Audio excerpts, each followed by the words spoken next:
I am sitting in my small apartment in Phoenix, Arizona, with the late afternoon sunlight filtering through the window curtains, casting patterns on the old wooden floor. I am David Alvarez, 31 years old, working as a coordinator and supervisor for home repair services. The job isn't glamorous, but it's stable, enough for me to support myself without relying on anyone else.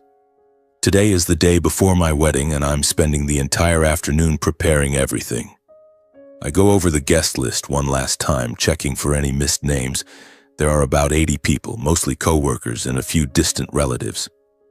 I wrap the small thank you gifts, mugs printed with our wedding photo and a few chocolate bars. My hands trembling slightly with excitement. Then I hang the wedding suit on the closet door, already perfectly ironed and gleaming under the light. It looks impeccable, like a promise for the future. I stand there staring at the suit for a long time, perhaps a few minutes without blinking. A rare warmth spreads through my chest like a small flame warming me after years of coldness. From childhood, I was always overlooked by my family. My parents, Hudson and Gianna, always favored my older brother, Diego. He was the star, the pride of the family, while I was just a faint shadow. They often called me slow, unambitious, constantly comparing me to Diego, the one who excelled in school, succeeded in business, the family's golden child. I grew used to standing in the background, accustomed to never being the first choice. But now, with the wedding approaching, I feel like I'm about to have my own family, one I've chosen myself. Valeria Cruz, my fiancée, is everything I believe in. 2 years together isn't long, but it's enough for her to make me trust that true love can heal the old wounds I've carried. Tomorrow we'll get married, and for the first time in my life, I believe I won't be alone anymore. I'm smiling to myself when my phone vibrates. A message from Valeria. David, bring the wedding dress to my place right away. I want to try it on one last time, and there's something important I need to tell you before the wedding. The tone in the message feels off, not her usual cheerful self, but I don't think much of it. Maybe she's nervous or wants to surprise me with something. Women do that sometimes. Love building drama. I quickly grab the garment bag with the wedding dress, the pure white gown we picked out together, and rush out the door. On the drive to her place, my mind swirls with beautiful images. I imagine Valeria in that dress smiling at me, us embracing under the wedding lights. My heart beats faster, not from worry but from anticipation. When I arrive, I park in front of Valeria's house, a cute little place on the outskirts of Phoenix. I walk into the living room like an eager groom-to-be, full of joy and absolute trust. "Honey, I'm here," I call out loudly, holding the dress bag. The door isn't locked. I push it open, still grinning widely, completely unprepared for what awaits. And then, the scene hits me like a punch from the sky. Valeria is sitting on the sofa, not alone. Next to her is Diego, my own brother. They are intimate, too intimate. Diego's arm is around her waist, and they're laughing about something, heads close together. When I step in, they don't rush to hide it, don't panic or jump apart like in the movies. They just look up at me, faces calm to a terrifying degree, as if they've been waiting for this exact moment for me to walk in and witness it. I freeze in place. My heart feels squeezed.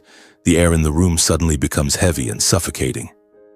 Every thought in my head breaks off. My mind is a tangled mess. I open my mouth, but no words come out. My feet feel leaden, nailed to the floor. Is this a nightmare? Or am I hallucinating? After a few seconds of daze, I try to regain composure, voice trembling. "What the hell are you two doing?" Valeria looks at me for a long time, her gaze unnervingly calm. No panic, no remorse. She doesn't apologize or make excuses. When she speaks, her voice is cold and even, as if reading a prepared decision. "David, Diego, and I have been together for a long time. It wasn't a fling. I called you here today to make everything clear and end things with you right now." Each word falls slowly and cruelly. For a long time, those 3 words echo in my head, like a dull knife sawing back and forth. Since when? While I trusted completely? While I thought I was finally chosen? I turn to Diego almost instinctively, hoping he'll deny it, say it's a misunderstanding, that it's not what it looks like. But he just stands there, arms crossed, face impassive, eyes neither avoiding nor explaining, as if his silence is the answer itself. Valeria continues, her voice growing sharper, no longer hiding contempt. You were the safe choice, David. But you're too ordinary. You have no future. You can't give me the life I want. Nice cars, a big house, luxury trips, a respectable place in society. Diego is different. He's strong, decisive, successful. He knows what he wants and gets it. She pauses for a beat, looking straight at me as if ensuring every word hits the deepest wound. And you, from start to finish, have always been the loser. Those words don't just hurt, they humiliate. I feel layers of my self-respect peeled away, exposed raw before them. It's not just betrayal. It's being summoned here, standing in front of them, to hear the verdict delivered coldly and publicly. I try to say something, anything, but my throat tightens. Only distorted, meaningless sounds escape. Diego finally speaks. His voice is low and deliberate, carrying the smugness of someone who always believes he's superior. David, just accept it. This is how it was meant to be. Just putting things back in their proper order. He steps closer, looking down at me, not hiding his disdain. The strong win. The weak lose. You were never a real competitor. I want to scream, to lunge at him, to punch that face right in front of me, but my body won't obey. My limbs go numb. My mind blanks, as if the entire world has collapsed and I'm standing amid the rubble with nothing to hold on to. Valeria ends it decisively, voice devoid of emotion. I'm calling off the wedding. This is the most honest way with you. Stop deluding yourself about love or family. My face pales, my head spins. I cling to one last fragile hope, almost begging. This is some sick joke, right? Please tell me you're joking. Valeria looks at me, eyes empty, not blinking once. Her voice calm to the point of cruelty. No, David. What you're seeing is the truth, whether you accept it or not. Then, as a final formality, she adds coldly and distantly, leave, or we'll call the police for trespassing. In that moment, I understand everything is over. Not just a canceled wedding, but my last faith in love, in family, in ever belonging somewhere. I clench my fists, nails digging into my palms until they draw blood, swallowing the rage. I silently turn away, leaving that house in bitterness. Stepping into the yard, I pause for a beat, looking at the wedding dress bag still in my hand. It now feels like mockery. I pull out the dress and throw it straight into the trash bin by the road, then get in the car and drive away, leaving behind the house and the life I once believed was my future. On the drive, the night wind of Phoenix rushed in through the open window, but it did nothing to cool the burning rage in my chest. My mind was blank, a dark void filled only with fragmented images. Valeria's smirking smile, Diego standing with arms crossed, looking at me like a loser. I wasn't crying anymore. The tears had run dry the moment I left that place. Instead, a dull ache spread through me, making my hands tremble on the steering wheel. I didn't want to go back to my apartment right away, where the wedding suit still hung like a cruel reminder. So I turned the car toward my parents' house. A faint hope, perhaps, but at least they would comfort me, right? They were family, weren't they? This time they would take my side. They would be furious that their youngest son had been betrayed by his own brother. I told myself that, clinging to the thought to keep from completely falling apart. It was late, around 11 o'clock, when I parked in front of the old house on the outskirts. A dim yellow light glowed from the living room window. My parents were still awake as usual. I took a deep breath, trying to keep my voice steady, and knocked. The door opened and my father, Hudson Alvarez, stood there, eyebrows raised in surprise. He was wearing an old shirt, his hair grayer than the last time I'd seen him. "David, what are you doing here at this hour? Your wedding's tomorrow," he asked, voice slightly irritated at being disturbed so late. My mother, Gianna, appeared behind him, a shawl around her shoulders, face worried. "Son, what's wrong? Why are you here so suddenly?" She pulled me inside and closed the door. The familiar living room with its worn sofa and family photos on the wall, most of them of Diego receiving awards, family pictures where I always stood in the corner. I sat down, hands clenched on my knees, and began to tell them. My voice trembled at first, but then the words poured out like a dam breaking. I told them everything. Valeria calling me over, the scene on the sofa, the cold confession, the way they humiliated me, and the most painful truth. That the man was Diego, my own brother. I told it all while looking straight at my parents, waiting for their reaction, waiting for an explosion of anger, for my mother to hug me and cry, for my father to slam the table and curse Diego. But no. My father sat there, face calm to the point of coldness, as if listening to the weather report. He wasn't angry, wasn't shocked as I had hoped. He just nodded slowly, then said in an even tone, "So it's happened. Calm down, son. Personal feelings aren't as important as making the right choice for the future." I blinked rapidly, my head spinning, almost unable to believe what I'd just heard. "What are you saying?" I burst out, voice shaking but rising. "I was betrayed right before my wedding, by my own brother. Valeria called off the wedding the day before. Do you understand that?" My father let out a long sigh, shaking his head slowly, eyes showing weariness mixed with annoyance, as if I were overreacting to something obvious. "Calm down, David," he said, voice low and firm. "Diego has money, status. He can give Valeria a comfortable, stable life. Her choosing him. It hurts you, but in the end, it makes sense." I froze, throat tightening. "You're saying my brother betraying me makes sense?" My father didn't avoid my gaze. He continued, voice steady, as if explaining an obvious rule. "That's life. The strong win. The more capable one gets chosen. You should learn to accept that." His words fell coldly like a knife strike. I turned to my mother, clinging to the last sliver of hope. I called out, voice lower now, "You don't think that way, do you, Mom?" My mother didn't look at me right away. She stared down at the floor, hands clasped tightly. A heavy silence stretched long enough for me to know the coming answer wouldn't differ from what I'd just heard. Finally, she spoke, voice soft but resolute. "Son, I know you're hurting. I really do." She looked up at me, eyes tired. "But you have to accept reality. Clinging to a woman when you can't provide for her only makes things uglier.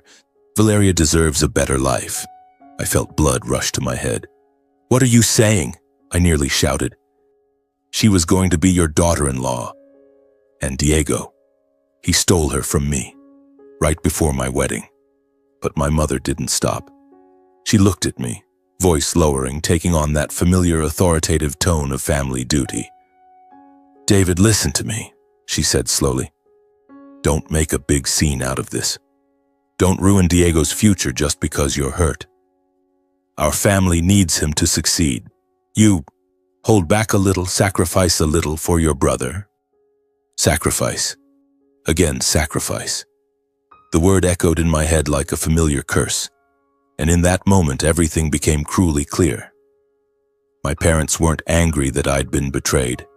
They didn't hurt because I'd been humiliated. The only thing they cared about was Diego, the family's pride. And I was just the one born to step aside. The feeling of abandonment surged, fierce and icy, sweeping away the last shred of hope I'd held. I stood up, legs heavy, voice choked. "I get it. I'm leaving." No one stopped me.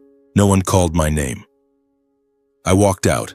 The door slammed behind me, the dry thud echoing into the night, like a period at the end of everything I'd once called family. On the drive back to my apartment, the suppressed bitterness finally exploded. Tears welled up again, blurring my vision. I pulled over, pounded the steering wheel, screamed alone. Why? Why did they never take my side? And then childhood memories flooded back uncontrollably, like an old film running in reverse. From a young age, Diego was always the center. I remember when I was 6 and he was 8. He won a school drawing contest. My parents threw a big party praising him loudly. "Our Diego is so talented, such a bright future." while I, even when I did well in school, was only told, "David, try harder. Learn from your brother." The best gifts always went to him first. New bike, nice clothes, even family trips. I got the hand-me-downs. My parents often said, "The family's future rests on Diego's shoulders. He'll succeed, be the pillar, the pride of the house." As we grew up, the favoritism was no longer vague. It was clear in every choice they made. Diego got to attend a prestigious university, started his business early, and every small success of his was treated like a triumph. His mistakes were always forgiven.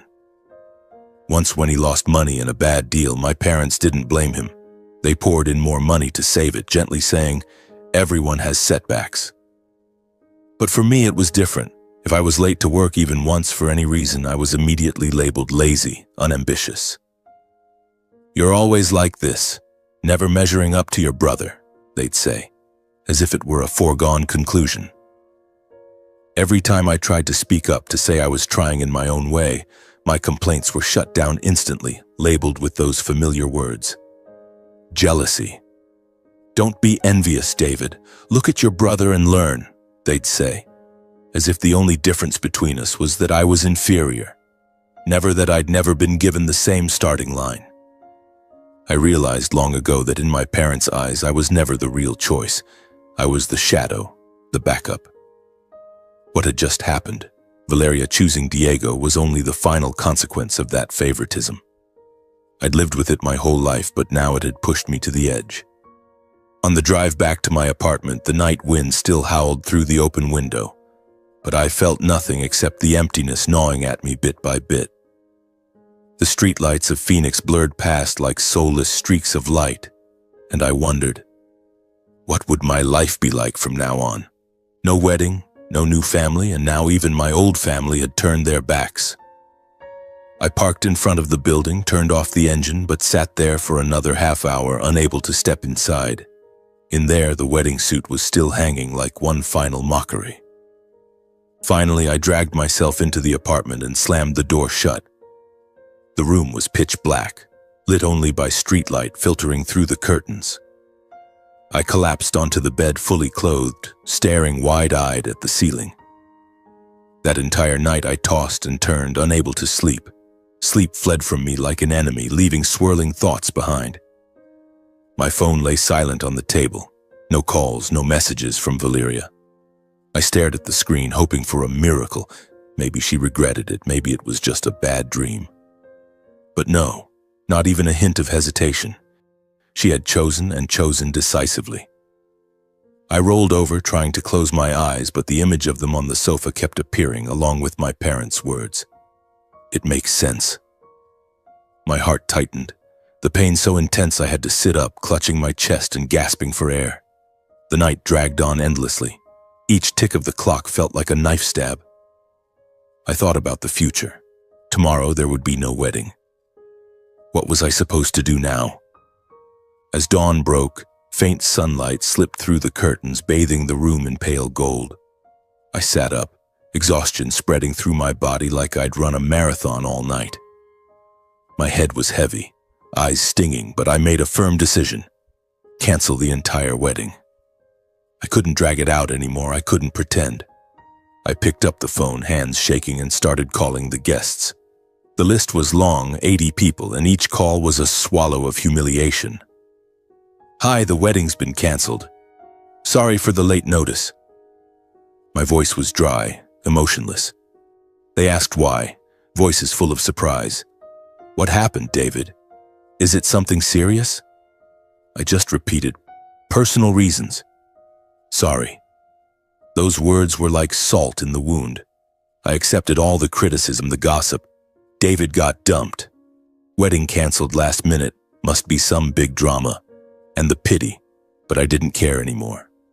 With each call ended, I felt a little lighter, though the pain remained smoldering. After finishing the calls, the phone hot in my hand, I slumped to the floor, back against the wall. It hit me painfully. All this time, the only one bearing the burden, enduring and trying to hold everything together, had been me. Valeria and Diego happily betrayed. My parents defended the stronger one. And me, always the weak one, always striving for recognition only to end up in absolute solitude. The living room suddenly felt vast. Traffic sounds from outside seemed to come from another world. I didn't cry. I just sat there staring into space, feeling like my soul had left my body. How could I go on? Work, friends, life, all seemed meaningless now. In that solitude, I decided to leave the city. I needed a place to breathe, someone to lean on. So I drove to Tucson, where my grandfather Raphael lived. He was my last anchor, the only person in the family who had ever loved and protected me unconditionally. Grandfather wasn't like my parents. He didn't play favorites, didn't compare. From childhood, he told stories, taught me to fix things, and always said, "David, you have your own worth." The drive took 2 hours, but I went slowly, stopping a few times to breathe. The Arizona highway was arid, dust swirling, but it helped me forget a little. When I arrived in Tucson, Grandfather's small house appeared, with its lush garden and old wooden porch. I parked, got out, legs heavy. Grandfather opened the door, frail but sturdy, eyes lighting up when he saw me. "David, you're here?" He hugged me without prying or curiosity, just gentle familiarity. "Come in, grandson. I'll make coffee." He quietly prepared a meal, toast, fried eggs, fresh fruit, and sat across from me, waiting. I ate a few bites, then couldn't hold back anymore and told him everything. From the betrayal right before the wedding, Valeria and Diego on the sofa, the humiliating words, to my parents openly siding with my brother. My voice broke, tears streamed down. Grandfather listened in silence, face thoughtful, without judgment, just nodding lightly. When I finished, he placed a hand on my shoulder, voice warm.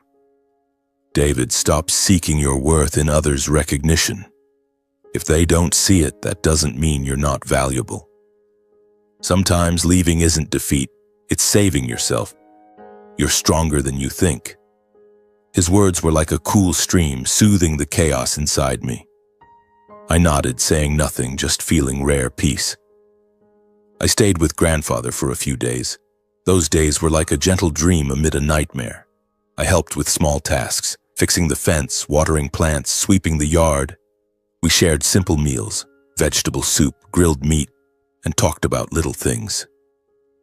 Evenings we sat on the porch watching desert stars, cool wind blowing through. No grand advice, just quiet companionship.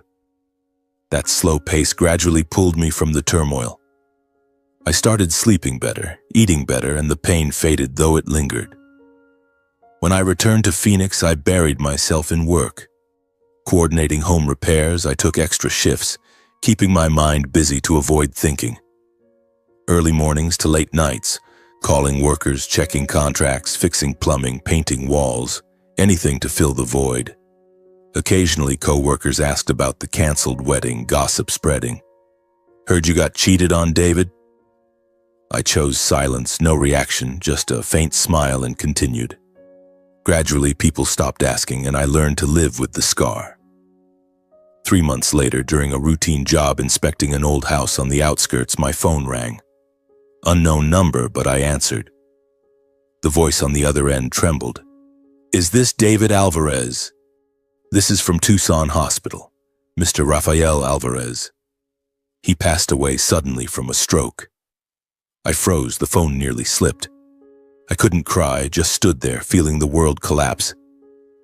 Grandfather, my last anchor, was gone. My mind blanked, filled only with his gentle smile. I rushed to the car and drove straight back in a numb state.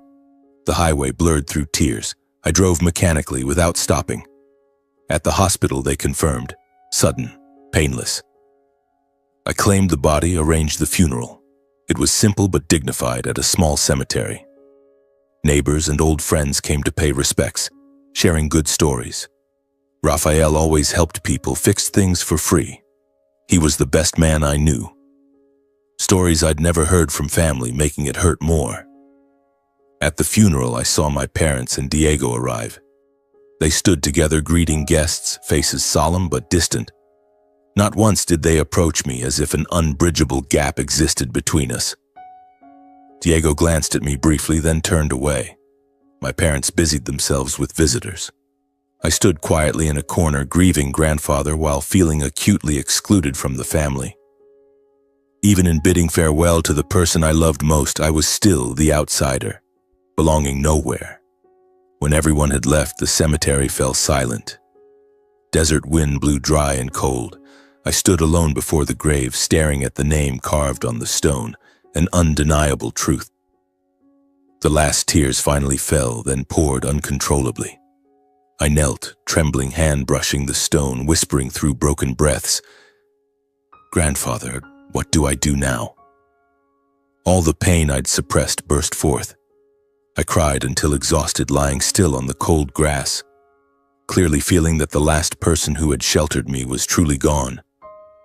Grandfather was gone, and I understood I was alone in this world. But in that moment, amid raw pain, I felt something else forming quietly, a silent strength.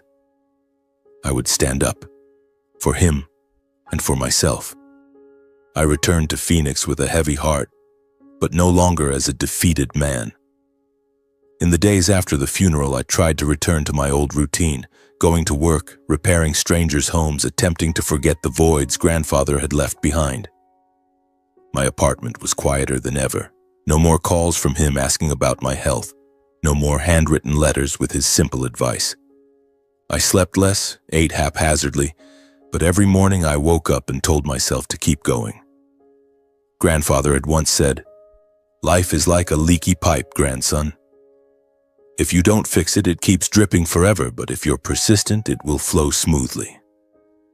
Those words now echoed in my mind, like a small torch lighting the way. A week after the funeral, while sitting in my small office reviewing the repair schedule for the coming week, my phone rang. An unfamiliar number, but the voice on the other end was polite and professional. "Hello, Mr. David Alvarez. This is Attorney Martin from the law office in Tucson. Mr. Rafael Alvarez designated me to handle his will. Could you come to the office for the reading? It's important." My heart pounded. A will? Grandfather had never mentioned money to me. I agreed immediately, scheduling for the next afternoon. On the drive back to Tucson, once more my mind swirled with thoughts. Would he have left anything to me? Or was it just a formality? I didn't expect much, but that faint hope made me strangely excited, as if awaiting one final surprise from him. The law office was in an old building in downtown Tucson, the atmosphere quiet with the smell of paper and stale coffee. Attorney Martin, an elderly man with silver hair, greeted me with a warm smile, invited me to sit, and handed me a stack of documents. "Mr. Rafael set up this trust 10 years ago," he said, voice steady but solemn. "The entire amount of $280,000 is designated solely for you, no sharing with anyone else." I held the will in my hands, staring at grandfather's scrawled signature at the bottom, and went still. $280,000, a figure that stunned me. Not because it was enormous, but because I had never imagined being remembered in this way. It wasn't a windfall from the sky, but a final gift he left behind. A quiet act of faith from the only person who had never turned away from me. Tears fell, not for the money, but for him. I gripped the paper tightly, whispering in my heart as if he could still hear, "Thank you for believing in me right to the end, for seeing me as worthy." I left the office with a heavy but determined heart. I didn't see the money as a lottery win. I viewed it as a final chance to stand on my own. I wouldn't squander it or invest recklessly. Instead, I resolved to build my own career using grandfather's trust and my modest savings, about $20,000 I'd scraped together from repair work. The idea had been germinating for a while, starting a home maintenance and repair service company, specializing in recurring contracts for rental properties. Nothing grand, just steady work from landlords and small apartment complexes. Phoenix was growing. Houses were sprouting like mushrooms, but many busy owners didn't want to handle repairs themselves. I knew I had the skills and experience from my old job. This was the time to make it my own. The early days of starting the business were hell. I rented a small office on the outskirts, barely enough space for a desk and some tools. Lacking management experience, I had to learn everything myself: business registration, tax paperwork, contract templates. I hunted for clients, cold calling landlords, sending promotional emails, even knocking on doors at apartment complexes while worrying about costs, hiring workers, buying materials, paying rent, salaries. The jobs were exhausting. I remember the first one, a plumbing contract for a small apartment complex. My worker messed up. Water flooded everywhere, the owner furious and threatening cancellation. I had to jump in myself, working through the night until dawn, clothes soaked, hands blistered. Can I really do this? I wondered in the dark, collapsing on the office floor, drenched in sweat. But thinking of grandfather, I gritted my teeth and got up. No giving up. In the midst of it all, I met Scarlett Morales. She appeared like a cool breeze in the scorching desert. Scarlett was a freelance accountant specializing in operations for small businesses. We met through a mutual friend when I needed help organizing my books. Our first meeting was at a cafe near the office. She wore a simple blouse, hair tied back, eyes bright, and a practical smile. "Mr. David, I heard you're starting a business," she said, half joking but with serious eyes. "Let me see your books. Maybe it's still salvageable." We sat for hours. She patiently went through every page, pointing out where I'd miscalculated costs, unnecessary expenses, then suggested ways to reach clients through social media and local networks. No empty encouragement or pie-in-the-sky dreams, just straightforward analysis, realistic steps, and concrete improvements. I realized I was impressed by her persistence. She didn't promise grand things or paint rosy futures. She just sat there quietly, ready to walk with me from the smallest details. When she closed the last stack of papers, she looked at me and said slowly, "I believe in your direction. Not for the money, but because I see your capability. If you don't give up, I'll lend a hand." From then on, we grew close. Late-night work sessions to meet deadlines became routine. Once a big contract nearly fell apart due to budget overruns. We stayed until 3 a.m., Scarlett recalculating every figure, me calling suppliers for discounts. We often talked about keeping promises to clients, not over-promising but always delivering better than agreed. We discussed long-term business, building lasting relationships instead of chasing quick profits. Gradually, a special bond formed. Not love at first sight, but deep respect. Scarlett loved me not for my background or past. She knew everything about Valeria, Diego, my family, but for seeing my perseverance and responsibility. "You don't complain no matter how hard it gets," she said one evening as we sat on the office porch watching the stars. "That's what I love about you." We weathered the first failures together. The initial contract collapsed because a worker was slow. The client canceled. I nearly went bankrupt. The trust fund dwindled fast. Scarlett stayed by my side, encouraging, "Failure is a lesson, David. Next time we'll do better." We persevered, trusting each other. Gradually, business stabilized, clients returned, referred others, the crew settled. After 2 years, the company turned a profit. When things were more secure, I proposed to Scarlett. No lavish setup, no diamond ring, just a simple evening at our familiar diner. "Marry me. I can't promise a perfect life, but I promise we'll build a better future together day by day." My hands shook as I spoke. She smiled, tears falling. "Yes, because I believe in you, and in the future we'll create together, step by step." The wedding was modest, no extravagance, just close friends and colleagues, no sign of my old family. We exchanged rings under Arizona sunlight, vowing to face every hardship together. After 6 years of hard work and dedication, we built a stable business. The company now had its own team, 10 skilled workers, a larger office, recurring contracts with dozens of landlords and complexes. Steady cash flow, growing reputation in the area. We bought a cozy new home on the outskirts of Phoenix, fully equipped. A spacious living room with a fireplace, a modern kitchen where Scarlett loved to cook, and a backyard for our little daughter Lucia to play. Lucia was born 3 years after the wedding, a dark-haired girl with bright eyes like her mother. Holding her for the first time, I cried from happiness. For the first time in my life, I clearly felt peace, self-reliance, and joy that I had built with my own hands on my own path. Every morning, I wake up to the sound of children's laughter echoing from the next room, Scarlett brewing coffee and the two of us planning the day ahead, repair contracts, weekend getaways, or simply cuddling on the sofa. The company is now solid with its own crew and loyal clients. I am no longer the abandoned one. I am the pillar of my own family. But deep down, I know the past never truly disappears. It lurks somewhere waiting for the right moment to resurface.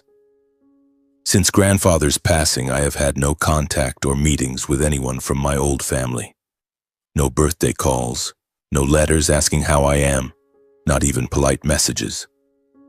I deleted Diego's and Valeria's numbers from my phone, and with my parents, I maintained only a polite distance, like old acquaintances who no longer share the same path. Scarlett advised me that way. You don't need them to live well, David. We have each other now. And I agreed. But I understood that some blood ties, whether you want them or not, can still pull you back. They are like invisible threads tightening when you least expect it. I no longer harbor hatred. Time has dulled the pain. But I don't forgive either.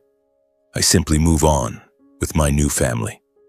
One day, while I was in the office reviewing the maintenance schedule for a large apartment complex, my phone suddenly vibrated on the desk. My mother's name, Gianna, appeared on the screen. I paused for a few seconds, heart beating faster than usual. 6 years had passed. We hadn't really spoken since grandfather's funeral, and even then it was only cold, distant greetings. I took a deep breath and answered. Her voice on the other end was weary and strained, as if holding back tears. David, your father is gone. Cancer took him after a long battle. She paused for a beat, then continued, voice softer. The funeral is tomorrow afternoon at the old house in Phoenix. She spoke briefly without crying, but I could hear the heavy sigh. Cancer? I hadn't known Dad was ill. They had never told me. I was silent for a few seconds, mind reeling. I'll come. I'll arrange to be there right away, I said, voice hoarse. She hung up without another word, as if the call was merely a formality. I slumped into my chair, hands gripping the phone tightly. My father was gone. Hudson Alvarez, the stern man who always favored Diego, was no more. In my heart, there wasn't much attachment left. The years of distance had faded the feelings, but a small part still ached. He was my father, even if he had never truly seen me. I told Scarlett when I got home. She hugged me, voice gentle. Do you want to go? I'll go with you. I nodded. No matter what, this was the final way for me to fulfill my filial duty and close an old chapter of my life. Not for them, but for myself, so I wouldn't live with regret later. We arranged everything quickly, left Lucia with Scarlett's mother, then drove to the old house in Phoenix. Throughout the journey, the atmosphere in the car was so heavy it was almost tangible. But deep inside, I didn't just feel weary. I felt suspense. Diego and Valeria would be there. What would they look like seeing me? What would they say? Those questions piled up, building tension bit by bit, like a storm quietly forming before it strikes. When my wife and I arrived, the funeral was underway in a solemn, dignified atmosphere. The old family home was decorated simply: white roses, a polished wooden coffin in the living room, rows of chairs for guests. We entered calmly, neither joyful, why would we be, nor displaying grief too openly. I wore a black suit, Scarlett a dark dress, arm in arm. People turned to look, whispering, "David's here. Haven't seen him in ages." I nodded greetings but didn't stop to chat. My heart beat harder when I saw my mother standing by the coffin, thinner than before, eyes red. Gianna's gaze lingered on me longer than usual. Surprised, perhaps she hadn't expected me to come, mixed with scrutiny and the strangeness of years apart.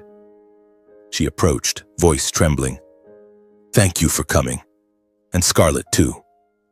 She hugged me briefly, The familiar perfume scent brought memories rushing back. "Are you feeling better, Mom?"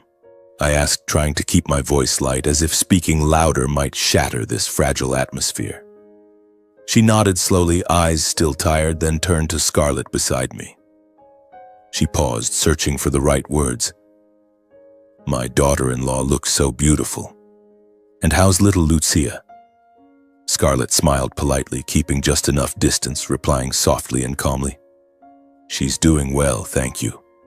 We left Lucia with my mother for the trip." No one said more. The air between us grew awkward, estranged, like people connected only by a faint tie called blood. My eyes instinctively scanned the room, searching for a familiar figure. My heart beat faster, thinking of Diego. The suspense built gradually. Had he changed, or was he still the arrogant man who stood above everyone as before? Soon after, Diego appeared with Valeria. They entered from the back door, looking prosperous and polished, clearly living a different life since they left. Diego in an expensive suit, hair neatly styled, Valeria in an elegant black dress, jewelry sparkling. They had just returned from Las Vegas, I overheard from guests. Around them were acquaintances offering condolences and handshakes, as if they were the center of the ceremony. Diego stood in the spotlight, receiving attention and sympathy, posture confident as if everything was still on the track he believed in. He shook hands, patted shoulders, thanked people politely. Valeria stood beside him, eyes artificially red, clinging to his arm. I watched from afar, bitterness rising. 6 years, and they were still the same, living comfortably while they had once trampled me. When they noticed me, Diego and Valeria turned. His gaze lingered on me, then slid to Scarlett, a mocking smile flashing. They approached slowly, like actors on stage. My heart pounded, tension reached its peak. This was the confrontation after all these years. Diego spoke first, voice laced with familiar contempt. "Oh, David, my little brother's here. Still doing well, huh? You look the same, ordinary as ever." He smirked, eyes flicking to Scarlett. "And this must be your wife? A good match. Not as elegant as Valeria, but it suits you. A life fixing pipes, right?" Valeria chimed in, voice shrill. "I heard you started a little company," she said, lips curling into a half smile. "That's commendable. But compared to Diego?" She trailed off, shaking her head lightly as if the conclusion was obvious. "Still just child's play." Their mocking words cut like knives, belittling me and my wife, implying I was still the inferior man from years ago and Scarlett merely a fitting choice. I felt blood rush to my head. Old memories flooded back. The day before the wedding, them on the sofa, the humiliation. I wanted to shout, to punch him in the face. But I looked at Scarlett. She squeezed my hand tightly, eyes calm. We didn't react, didn't argue, didn't explain. We just stood silently together like a solid wall. That composure made Diego and Valeria even more uncomfortable. They were waiting for a reaction, an outburst, a defense, but got none. Diego frowned. "What, speechless? Or ashamed of your life?" Valeria sneered. "Let it go, honey. We have more important things." They turned away, but I saw the unease in their eyes. For the first time, I wasn't the weak one. Throughout the funeral, I fulfilled the role of a son bidding farewell, standing by the coffin, bowing in prayer, shaking hands when needed. Not affectionate, no long hug for Mom, no talk with Diego, but not overly distant either. Enough to complete the final duty.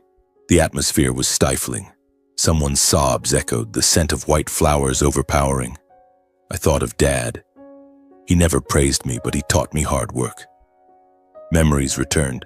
The time he taught me to fix the car, only to praise Diego more. It hurt, but I didn't cry. As soon as the ceremony ended, the priest's final words light applause, I didn't linger a minute. No staying for post-ceremony chats, no seeking late reconciliation. Mom looked at me, eyes sad. "David, stay for dinner?" I shook my head. "We have to go, Mom. Lucia's waiting at home." She nodded, didn't insist. Diego and Valeria stood afar, whispering something but didn't approach. We got in the car and left in silence, leaving behind an old family I no longer belonged to. On the way home, desert wind blew through the window. Scarlett hugged me. "You did well." And in that moment I knew I was strong enough to move forward without looking back. The past was closed, my future was here, with my wife and child free.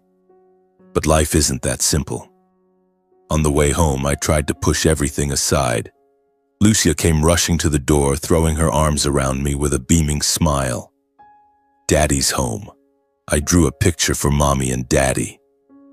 Her scribbled drawing, a house with 3 people standing together, warmed my heart again. Scarlett cooked a simple dinner, pasta with homemade sauce, and we gathered around the table sharing stories about the day as if the funeral were just a distant dream. I told Lucia about desert birds, avoiding all the dark parts. That night, lying beside Scarlett, I whispered, "You know, I think I've really closed the door on them." She kissed my forehead. "You're so strong, David. We have each other. That's enough." I slept better than the nights before, dreaming of peaceful days ahead. But the next morning, reality knocked again. A few days after the funeral, while I was in the office reviewing next week's maintenance schedule, my phone rang. An unfamiliar number, but the voice on the other end was polite, with the formal tone typical of lawyers. "Hello, Mr. David Alvarez. This is from Mr. Hudson Alvarez's law office. We have the will reading scheduled for tomorrow afternoon. You are invited to attend." I was silent for a few seconds, heart pounding. A will? Dad had never mentioned dividing assets with me. At first I thought of refusing. Why go back? Why face Diego and Mom again? I didn't need money from him, didn't need anything from that family anymore. But then another thought crept in. I had to go, not expecting to receive anything, but to witness one last time how my father would treat me. This was the final chance to slam the door on the past, to see clearly that he had never changed. I agreed, voice dry. "I'll make time to come." After hanging up, I slumped into my chair, mind reeling. I called Scarlett and told her about Dad's will. She replied, "Are you sure you want to go? I'll come with you." I declined. "I can go alone. This is my business." But inside, tension mounted. What would the will say? The next afternoon, I drove to the law office in downtown Phoenix. A tall glass building, modern and cold in a way that made one feel emotions weren't welcome.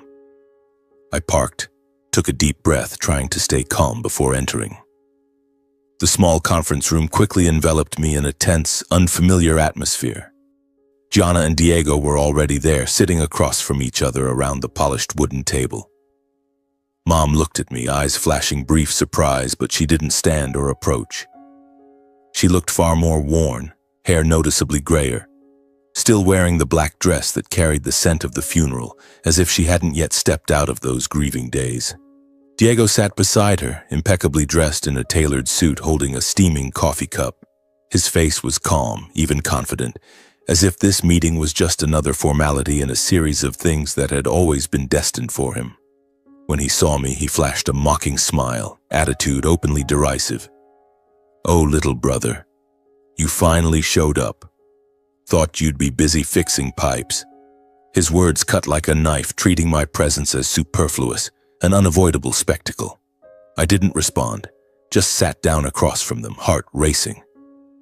The room's air was stifling, like a ticking time bomb. The lawyer, an elderly man with silver hair and an impassive face, entered and closed the door. "Shall we begin?" he said, voice calm and emotionless, completely detached from the strained family ties in the room. He opened the documents and began reading the will in strict legal order.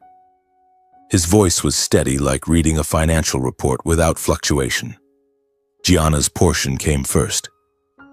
Mrs. Gianna Alvarez inherits the family home in Phoenix along with $150,000 in cash for retirement and living expenses. Mom nodded, eyes downcast, saying nothing. I glanced at her, catching a fleeting look of unease, but she remained silent.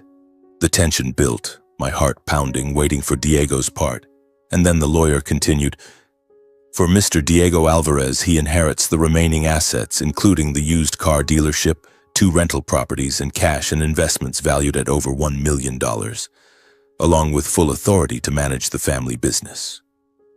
Diego couldn't hide his satisfaction. Smugness was clear on his face. He smirked, shoulders shrugging slightly as if everything was unfolding exactly as he had always believed and expected. He whispered thanks to Dad, eyes gleaming. Valeria wasn't there, but I imagined how triumphantly she'd smile if she knew. Then it was my turn.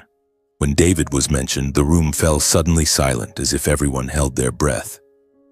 The lawyer read slowly. The inheritance for Mr. David Alvarez is an old watch belonging to his father, described as a sentimental keepsake with no monetary value. That was it.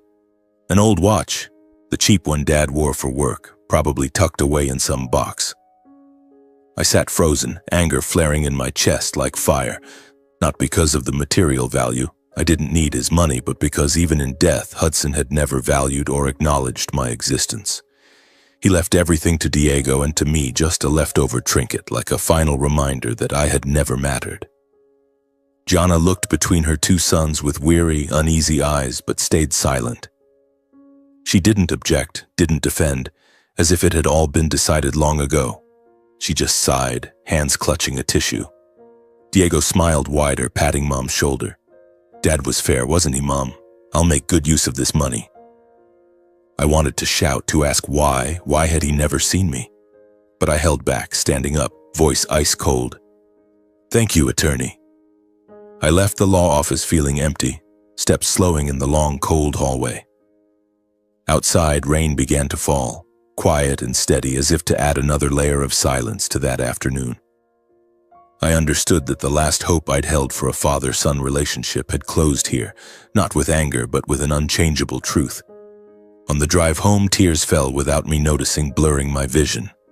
I pulled over, hands on the wheel, breathing deeply to regain calm. I whispered, voice low and hoarse, "Why, Dad? Why was it always like this, even in the end?" No answer. Only the soft patter of rain on the windshield and endless silence, like a final closure.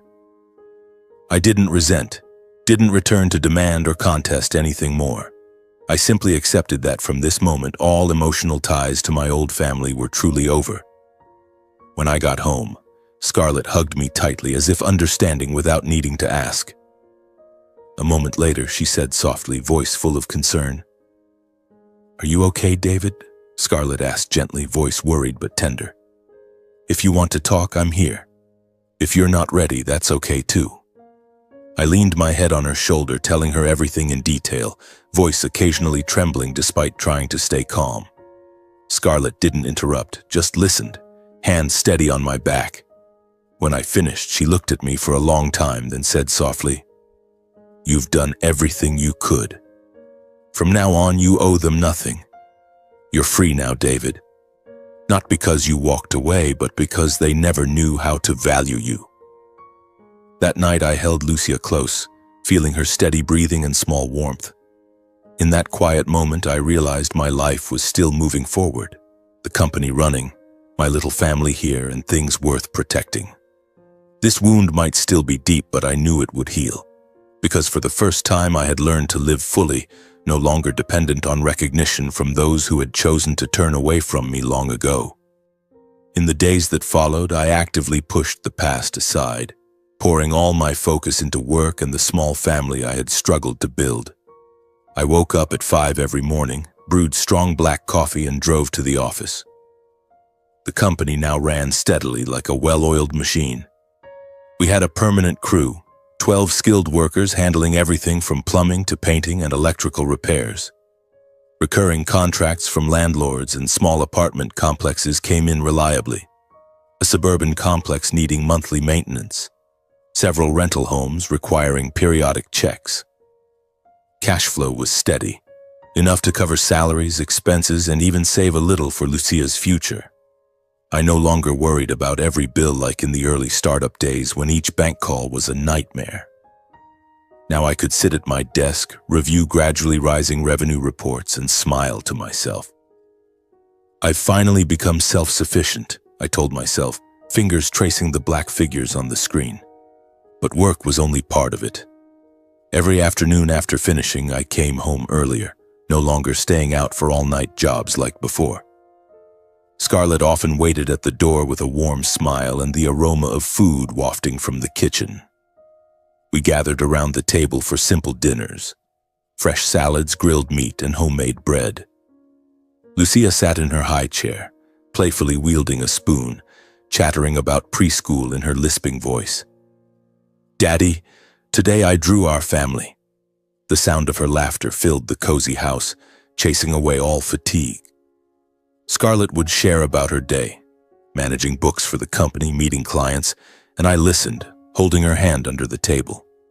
Those peaceful moments made me believe I had truly entered a different life, one without comparisons or contempt. No more mocking words from Diego, no more cold glances from my parents. This was my world, built by my own hands, and it was more beautiful than anything I had ever dreamed.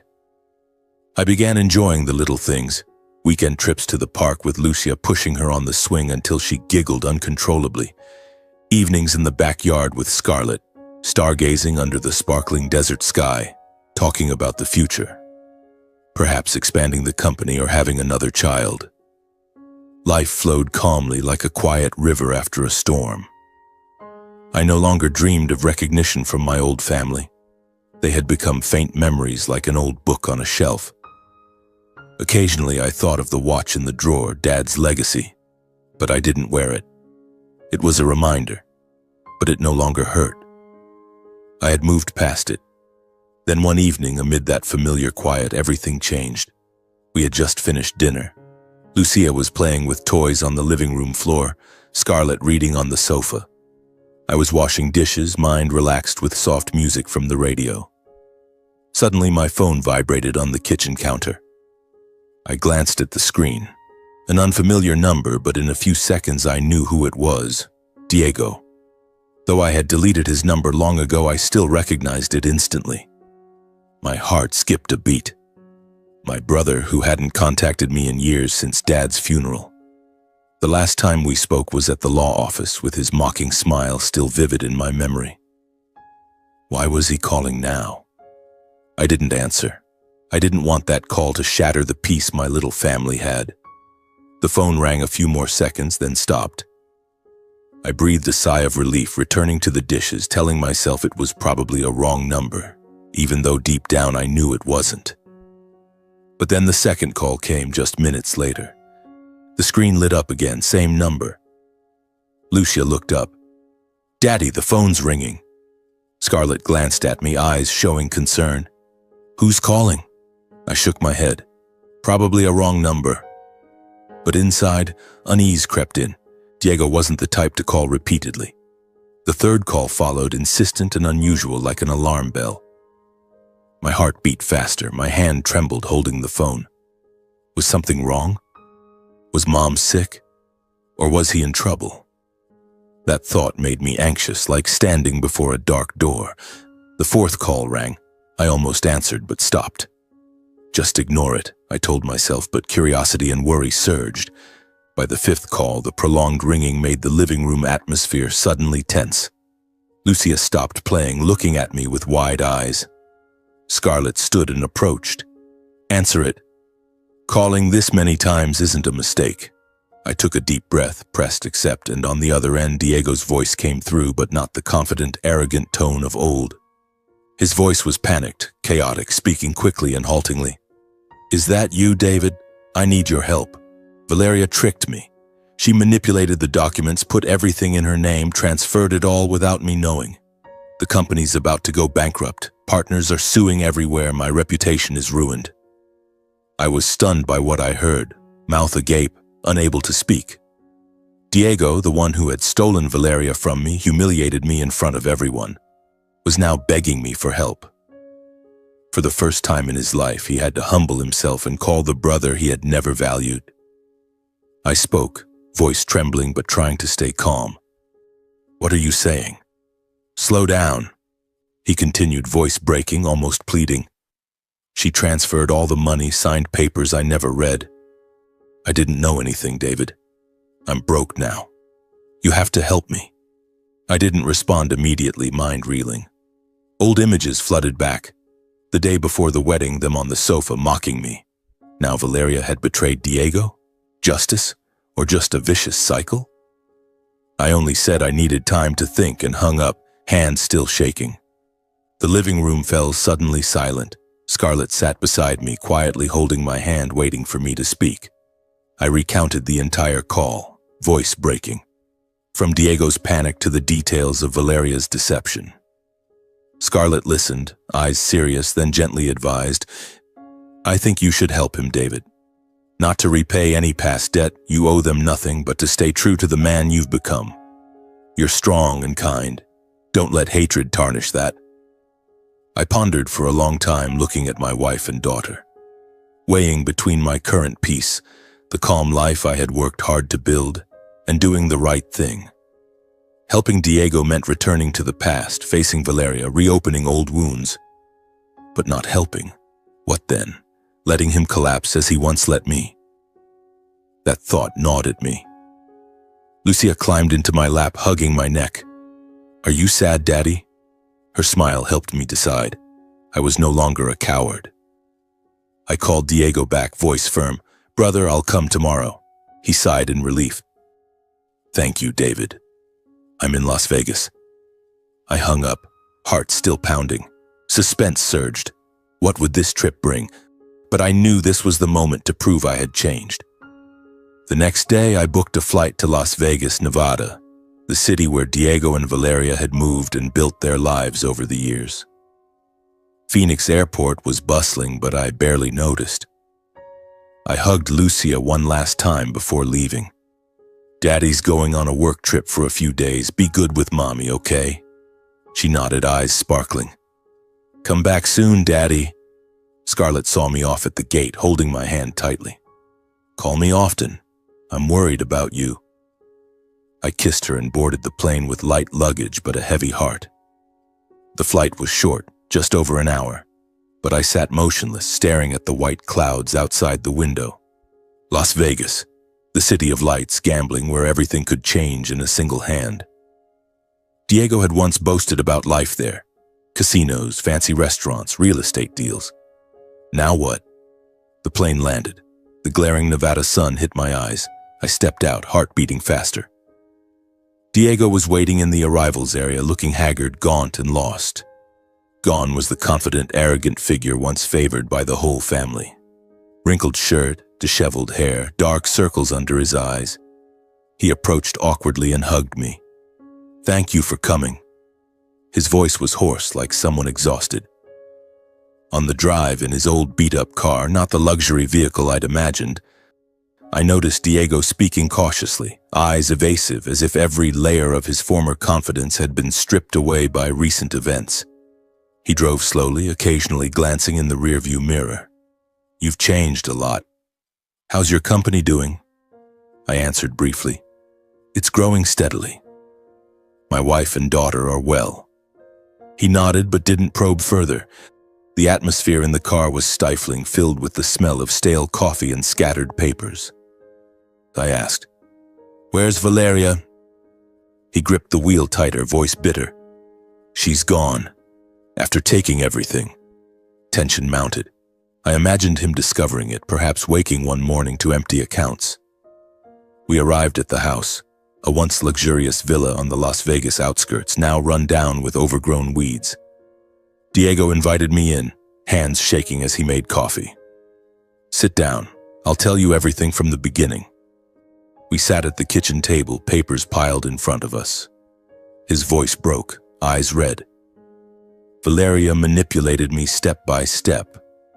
At first, she suggested putting assets and business accounts in her name, saying it was for tax optimization, to streamline things. I trusted her, because I loved her. He pushed the stack of papers toward me, forged contracts, bank statements with massive transfers. "My company's on the verge of bankruptcy. Partners are suing left and right over debts. My reputation is ruined." I listened silently, quickly spotting systemic errors Diego had overlooked. Lack of independent audits, overly loose power of attorney, personal and business assets mixed. Basic mistakes, but for someone as arrogant as him who once thought himself invincible. I just nodded. I understand. We need a plan. I outlined one immediately, not emotionally but logically, the way I'd built my own company. First, hire an audit team to review all records, I said calmly. Separate personal and business assets, see exactly what Valeria took. At the same time, contact an independent lawyer to deal directly with involved parties, banks, partners, and police if needed. Diego looked at me, eyes flashing surprise. You know this stuff? I nodded. From my experience. We immediately called an auditing firm in Las Vegas. I searched online, chose a reputable one. Same for the lawyer, a firm specializing in financial disputes. Costs were high, but Diego agreed. Use whatever money I have left. The tension began. I knew this fight wouldn't be easy, but I was ready. This wasn't revenge on Valeria, but justice. For Diego and indirectly for myself. The legal battle began, dragging on for weeks. Those days were hell. Filings, counterclaims, tense meetings with lawyers. We spent hours in the law office scrutinizing every financial detail and signature. Look at this $50,000 transfer, the lawyer pointed out. Forged signature. We have evidence. On the other side, Mr. Diego voluntarily authorized it. The judge listened, asking detailed questions. My heart pounded, sweat broke out. Diego sat beside me, face pale. After deliberation, the court ruled in Diego's favor. Valeria was sentenced to 7 years for fraud and embezzlement, plus civil penalties, restitution, asset freezes. When it was finally over, Diego rushed to hug me, emotions overflowing. He kept saying thank you, voice breaking through tears. Thank you, David. Without you, I don't know what I'd have done.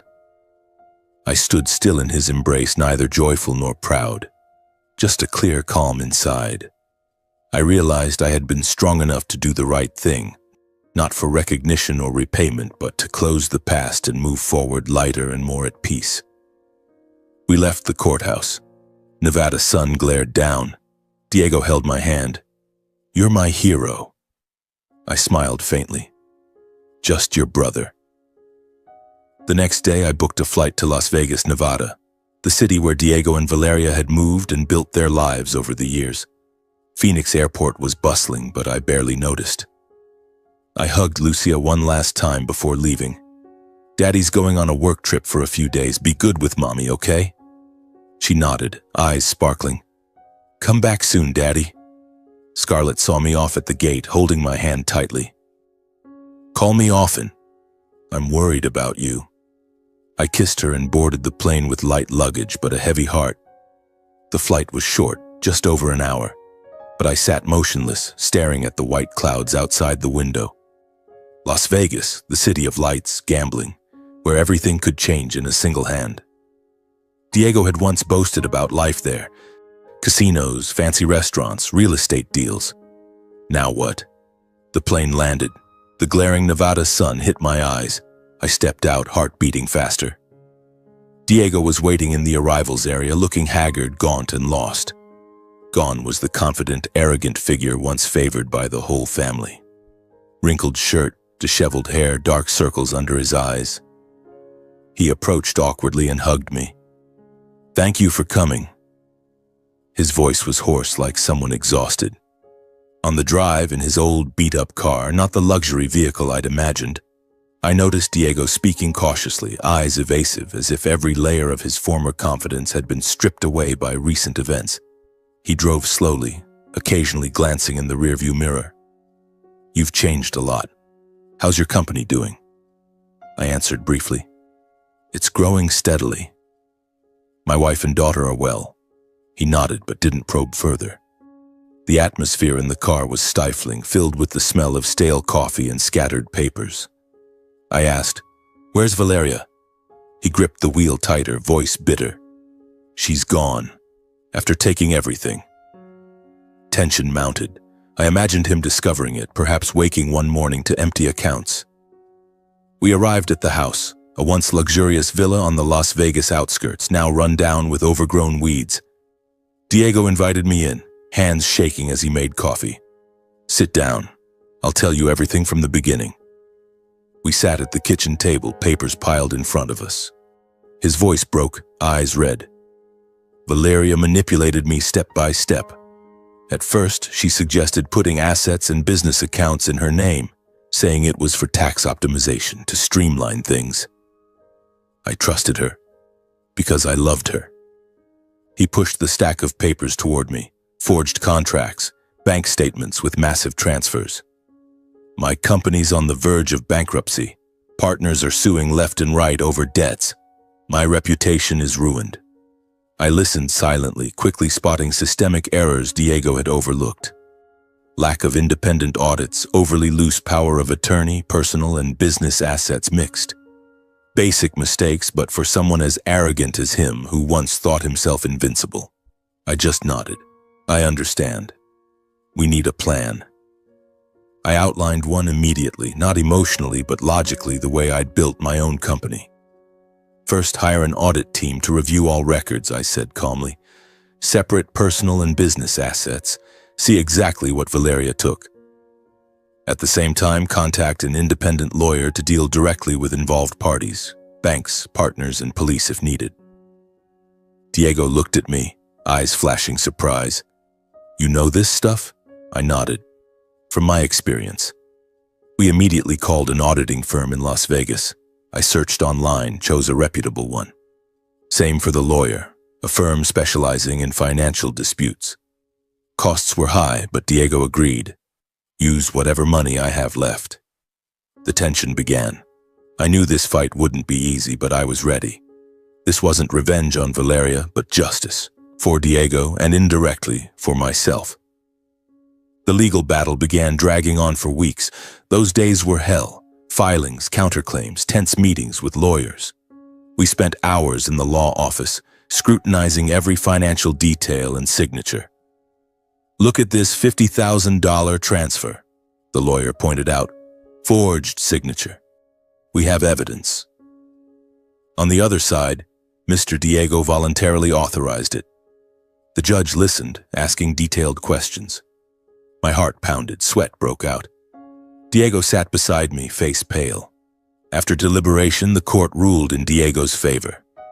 Valeria was sentenced to 7 years for fraud and embezzlement, plus civil penalties, restitution, asset freezes. When it was finally over, Diego rushed to hug me, emotions overflowing. He kept saying thank you, voice breaking through tears. "Thank you, David. Without you, I don't know what I'd have done." I stood still in his embrace, neither joyful nor proud, just a clear calm inside. I realized I had been strong enough to do the right thing, not for recognition or repayment, but to close the past and move forward lighter and more at peace. We left the courthouse. Nevada's sun glared down. Diego held my hand. "You're my hero." I smiled faintly. "Just your brother." After everything concluded in Las Vegas, I returned to Phoenix with a strange sense of relief, as if an invisible burden had been lifted. The plane landed in the late afternoon. The Arizona sun was still blazing, but my heart felt cooler than ever. I was no longer the David of 6 years ago, the one betrayed, humiliated, abandoned. Now I was the man who had chosen to do the right thing, not out of hatred, but out of conscience. On the drive from the airport home, I called Scarlett. "I'm on my way back. Everything's back on track." Her voice was joyful. "Lucia and I are waiting. Come home soon." I smiled, hands gripping the wheel tightly. The familiar life was waiting. My company, my family, the peaceful days I had worked hard to build. I was determined to preserve that peace, no longer letting the past creep in. When I got home, the warm aroma of food wafted from the kitchen. Scarlett was cooking my favorite grilled meat. Lucia rushed to the door, wrapping her tiny arms around my legs. "Daddy's home. I missed you so much." I picked her up, kissed her rosy cheeks. The fatigue vanished. Scarlett came out, hugging me from behind. "You've done everything a decent person could. That's enough." We sat down to eat, sharing stories. I told them about the trial, how Diego hugged me and cried, but skipped the heavy details. Scarlett listened, holding my hand. I don't know if you're proud of yourself, but I always am. Lucia chimed in, talking about the picture she drew at school. I drew Daddy as a superhero. Laughter filled the cozy house, chasing away all shadows. That night I slept soundly, holding my wife and daughter, dreaming of the days ahead. I returned to the familiar rhythm with Scarlett and Lucia, striving to preserve the peace I had labored to create. Early mornings I woke before sunrise, brewed coffee, and drove to the office. The company was now part of my life. Client calls, scheduled maintenance, the crew working in sync. I sat at my desk reviewing revenue reports, smiling at the gradual increases. No more sleepless nights worrying about bankruptcy. Everything was stable now, like a calm river. Afternoons I stopped to buy flowers for Scarlett.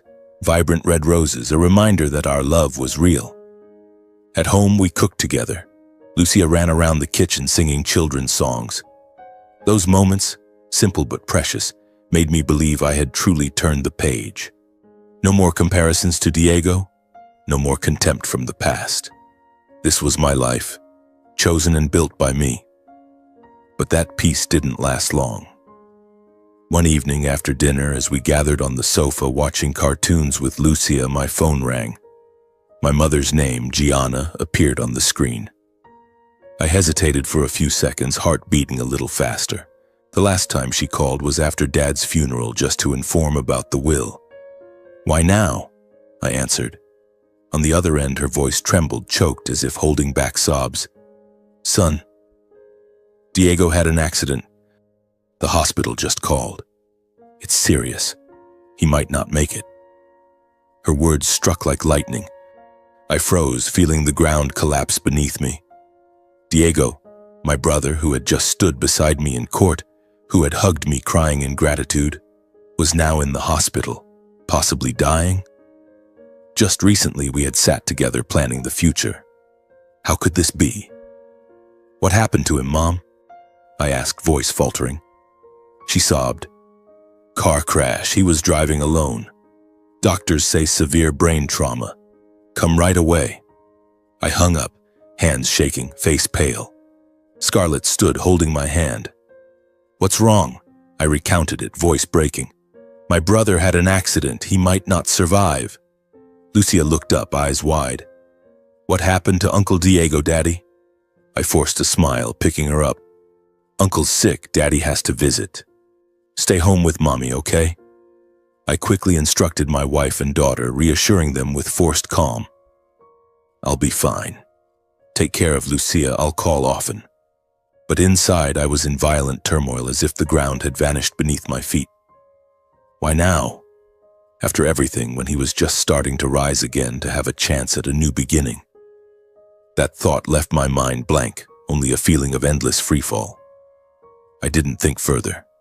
I rushed to the car, slammed the door, hands trembling as I turned the key. The engine roared and I drove straight to the hospital in Phoenix, where Mom said Diego had been taken. With a choking anxiety in my chest, not daring to think the worst but unable to push it away. When I arrived, the hospital was brightly lit white, the cold emergency room atmosphere enveloping everything. I ran down the hallway, heart pounding. Gianna was already there, sitting in the waiting area, face ashen, eyes red. When she saw me, she burst into sobs and clung to me as if I were her last anchor in despair. She cried wordlessly, hands clutching my shirt. I held her, voice hoarse. Calm down, Mom. What did the doctors say? She shook her head. He's in a coma, severe brain injury. They're trying to save him. I led her to sit, trying to stay calm, but inside I was in chaos. This was my mother, the one who had stayed silent during Dad's favoritism, who had urged me to sacrifice, now collapsing before me. I remembered childhood, her singing lullabies to me, but then everything changed when Diego succeeded. Now she had only me. Soon after, the doctor emerged from the emergency room, face grave, clipboard in hand. He looked at us. Mrs. Alvarez? Mr. David? We stood, my heart as if stopping. Diego is temporarily out of immediate danger, he said, voice even but reassuring. but the condition is still very critical. Severe head trauma, brain hemorrhage. Everything depends on whether he wakes in the next few days." His words cut like a knife. Out of critical danger, but still bad, I asked, "What are my brother's chances of surviving?" He shook his head. "Hard to say. We'll monitor closely. You can visit now." Mom burst into tears. I supported her into the room. Diego lay there on the bed, machines beeping, face bruised, head bandaged. He looked frail, no longer the arrogant man of old. I stood quietly in the hospital hallway afterward while Gianna completely broke down by his bedside, praying and blaming herself. "It's my fault. I favored him, I spoiled him. God save my son." She no longer held her former hardness. She was just a desperate mother. The following days passed heavily, like a prolonged nightmare. Gianna and I took turns watching by the bed, caring for Diego in his prolonged coma. I called to arrange work with Scarlett. "I have to stay a few days," then returned. By day I sat beside him, wiping his face, changing towels, watching the monitors. Every steady breath became something to cling to, each beep a fragile hope.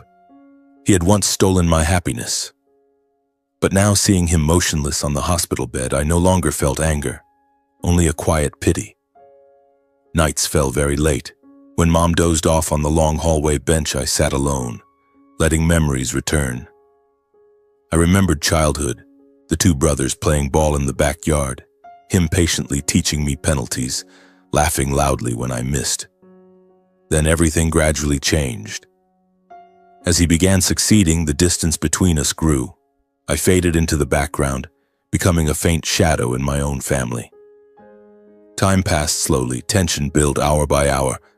Doctors came and went constantly. Each time I asked, the answer remained, "Condition temporarily stable, but he hasn't woken." One afternoon, as Phoenix sunlight, not Las Vegas, shone through the hospital window, two police officers arrived. Uniformed, faces serious. "Mr. David Alvarez, we need to speak with you privately." My heart raced. What about the accident? They confirmed I was next of kin and reported the investigation results. "We've caught the hit-and-run driver," one officer said. From his confession, he admitted being paid by Valeria Cruz to carry it out. "This is an attempted murder." I was stunned by the revealed truth, mouth agape, speechless. Valeria? Even after being convicted and imprisoned, she had left one final malicious act of revenge? She hired someone to run Diego over. How could she? The image of her smirking in court flooded back, but now even more vicious. Mom heard the news and fainted in tears. That demon! How could she? In that moment, I felt a chill, not from fear, but from realizing how far hatred could spread and destroy, even targeting those no longer able to defend themselves. Valeria hated Diego for the conviction, and she prolonged that pain from prison. It wasn't just about money anymore. It was about life. I stood there, hands clenched on the chair, mind reeling. Life's twists. Once she betrayed me, now Diego nearly died because of her. Hatred like a virus, spreading endlessly. When Gianna heard the news, she fainted in tears, and I had to support her to sit down. The hospital suddenly felt even more suffocating, the beeping of the machines echoing like a cruel reminder. Valeria, the woman who had once been my fiancée, who had mocked me on that sofa, had now become a haunting ghost over the entire family. I immediately called Scarlett, voice faltering. "Honey, it was Valeria who hired someone to kill Diego." Scarlett was deeply shocked. "Oh my God, be careful there, or come back to me and Lucia." But I couldn't leave. Diego was still lying there in a coma, and Mom needed me. The tension mounted. Would she stop? Or were there more blows to come? I tormented myself all night, sitting by his bed, thinking about the vicious cycle of hatred. The following days passed like a prolonged nightmare, each hour a test blending hope and despair. Gianna and I took turns keeping vigil, not leaving the hospital for a moment. By day, I sat beside Diego's bed, wiping sweat from his forehead, changing cold compresses, watching every heartbeat on the monitor. Each steady breath became something to cling to, each beep a silent prayer. Mom prayed incessantly, murmuring, "Lord, please save my son." She was no longer the stern mother who had once urged me to sacrifice. Now she was just a collapsed figure, hair disheveled, eyes dark-circled. I remembered childhood, her telling us fairy tales, Diego always getting the bigger share, but she still hugged me when he fell asleep. Now those memories turned bitter. Every evening I called home to Scarlett and Lucia, trying to sound cheerful. "Diego's condition is the same. Does Daddy's girl miss me?" Lucia chattered over the phone. "Daddy, when are you coming home? I made pancakes for you." Her voice made me smile, but tears rolled down. The tension built. Doctors checked daily. Still stable, but no signs of waking. Each time they shook their heads, my heart tightened. I wondered, if he doesn't wake, what then? Hate Valeria? Or regret not forgiving in time? One quiet morning at the hospital, when early sunlight slipped through the window curtains, illuminating the white floor, everything changed. I was dozing by the bed, exhausted after a sleepless night, when I suddenly felt someone lightly touch my hand. A weak, trembling touch. I jolted awake, eyes wide, and froze upon realizing Diego had opened his eyes. His gaze was still faint and hazy, but enough to recognize I was there. He looked at me, lips moving wordlessly, hand gently squeezing mine. My heart pounded with joy mixed with fear, as if afraid to believe this moment was real. "You're awake again? Do you remember me?" I whispered, voice breaking. He nodded faintly, eyes blinking. I hurriedly called the doctor and Mom, hands shaking as I pressed the emergency button. "Doctor, Mom, Diego's awake!" Gianna rushed in from the waiting room, face pale, turning to joy. "My son's awake. Thank God for hearing my prayers." The doctor hurried over, checking quickly. Pulse, blood pressure, reflexes. After numerous tests, scans, labs, the doctor announced with a rare smile, "He's out of danger. The brain is stable, no more bleeding. With time for rest and gradual recovery, he can get better. No life-threatening risk anymore." I exhaled in relief, legs going weak, leaning against the wall. Gianna hugged me tightly, body trembling with choked sobs. She clutched my shirt as if afraid to let go and lose her last support. "Thank you, David.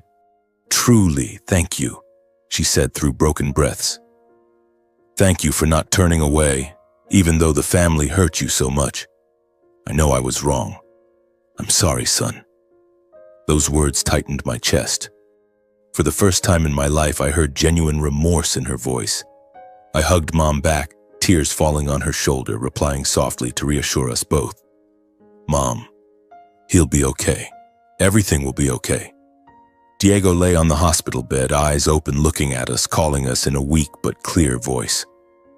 Just those 2 words, but enough to make the whole room hold its breath. He was alive, conscious, but we all understood the road ahead was still long. The doctor entered, speaking slowly and cautiously. "His condition is stable, but recovery will take a lot of time.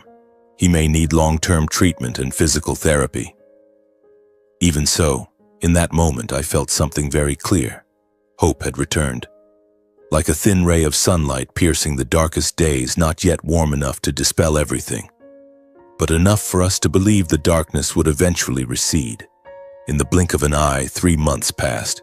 Diego gradually recovered from being able to eat on his own, at first just thin porridge, me feeding him spoonful by spoonful, to slow walks around the hospital hallway. Each small progress brought more hope. The first time he sat up, we clapped. "You're recovering so fast." He smiled weakly. "Thanks to Mom and you." Mom cared tirelessly, telling old stories to cheer him. I stayed a few more days to help, but then returned to work and my little family. Because I understood my responsibilities lay not only in the past, but in the present and future I had chosen. Scarlett called, "Come home. Lucia and I miss you." I drove back, heart lighter but still worried for Diego. The company awaited. Maintenance contracts, crew direction. Once Scarlett and Lucia joined me to visit Diego at the hospital when he was much better. We brought fruit and homemade cake. Lucia ran into the room cheering, "Uncle Diego, I'm Daddy David's daughter." He smiled, eyes bright. "Such a pretty niece. Come here for a hug from Uncle." Scarlett chatted gently with Gianna. "How have you been lately, ma'am?" Mom smiled. "Thanks to David watching over Diego for me, it's not too hard. My health is still good."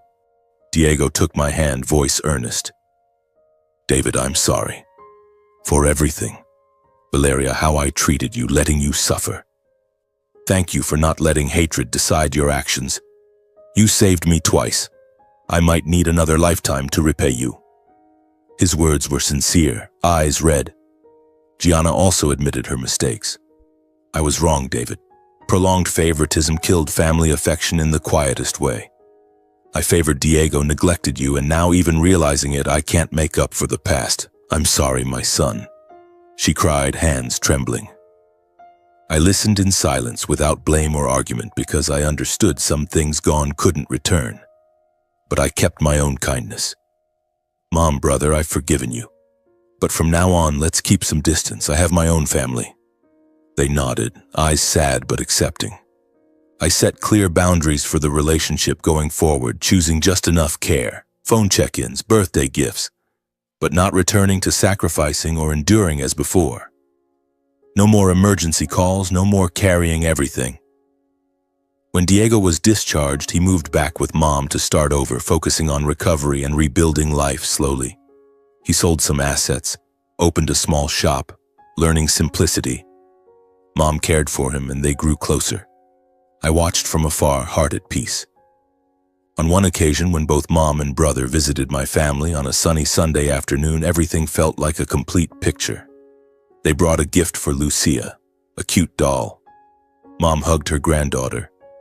"Do you like Grandma's gift?" Diego sat with me in the yard, voice low.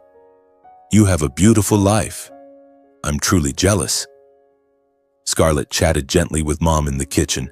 Lucia played carefree with Uncle. I quietly reflected on the journey and realized I had endured more than I ever imagined. From the betrayal right before the wedding, prolonged family favoritism, grandfather's death, the only one who always stood by me, to building my company, meeting Scarlett, having Lucia, and returning to help Diego at his lowest. Each event left scars, but also forced me to mature, to stand on my own instead of waiting for recognition. I understood that family only truly means something when built on respect and fairness, not one-sided sacrifice from someone always yielding. Forgiveness doesn't mean returning to the old ways, and not every relationship can be mended with emotion. Sometimes keeping just enough distance is the only way to protect yourself and those you love from repeated wounds. People can't choose where they're born or the family they belong to, but they always have the right to choose how to live. I chose to stop at the right time, release toxic ties, and start a healthier life, not just for myself, but for my daughter. So Lucia grows up in a family where love comes with respect, and no one has to trade themselves just to stay.